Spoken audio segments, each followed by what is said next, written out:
This is part 3 of my video on farm labor in the United States. We left off with the Delano grape strike of 1965. Let's get into it.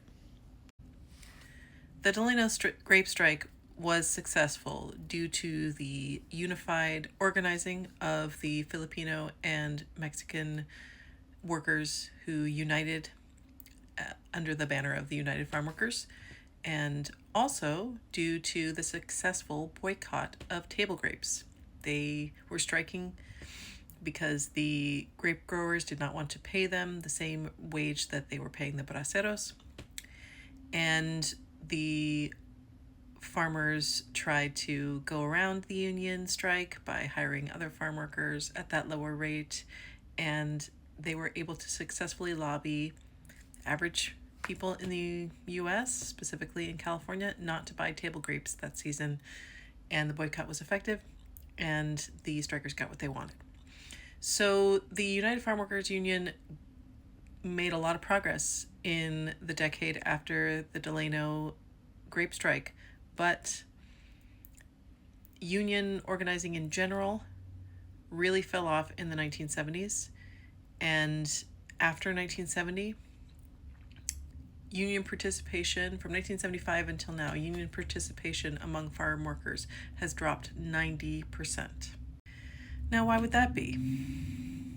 Well, as I've expressed, farmers, growers, large agribusinesses, they do not want to pay these wages. They do not want to. They don't want to do it. And so there are immigrants who start arriving. They are arriving without visas, without work permits. They are arriving illegally. Now, there are farm worker work permits for seasonal workers that exist. This is the H-1-2 visa, I believe is the visa, and you can get that visa to come and do seasonal farm work in the United States legally. That does exist, but it is nowhere near on the scale of the Bracero program, and it doesn't have the same guarantees as the Bracero program. And it's also just not sufficient to fill all the jobs, all the farm work that needs to be done at the rate that the farmers and the companies want to pay. So the fact that the companies want to do an end run around these unions, they do not want to pay these wages, it created a market for people who are willing to come to the United States illegally and work for less than what the union was asking for.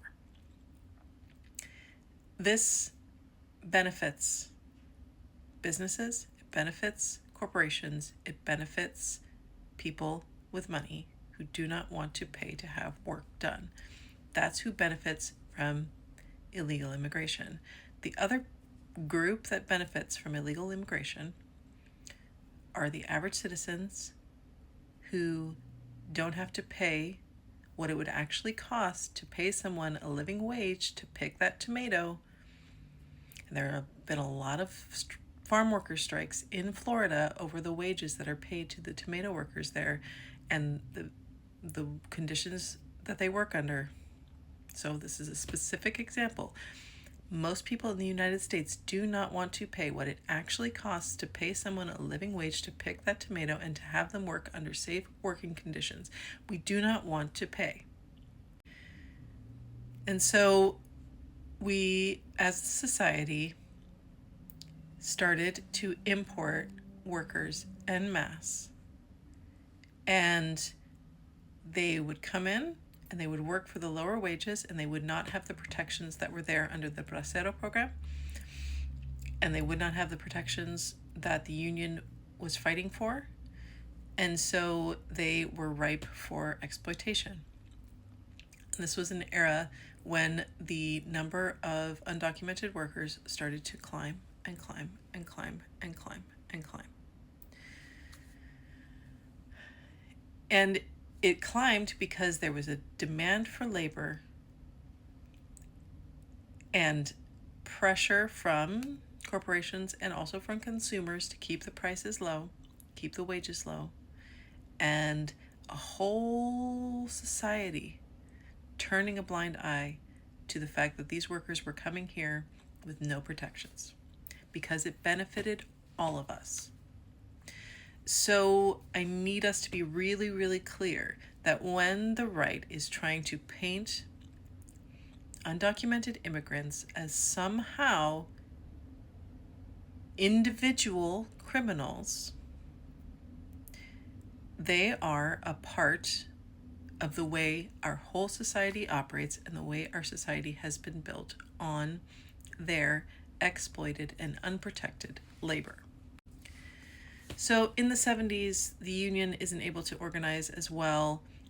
There's all this downward pressure on wages because there are people coming in from Central America and Mexico to work the fields who are undocumented. They don't have protections, but they are willing to work for wages in the United States because those wages are a little bit higher than what they could get in Mexico or in Central America. And so in the 80s, it's not like nobody kind of clocked that this was actually a bad system, which it is. It's an immoral system. It's a risky system. It puts people's health at risk, and it is bad just morally. It's morally bad, and we should not be benefiting, any of us, from the exploited labor of any of us. That is, let's get clear about that. So in the 80s, there was some understanding that this was a bad system and that maybe we should bring back some form of the Bracero program. And Ronald Reagan thought about it. He thought about doing a Bracero program, but again,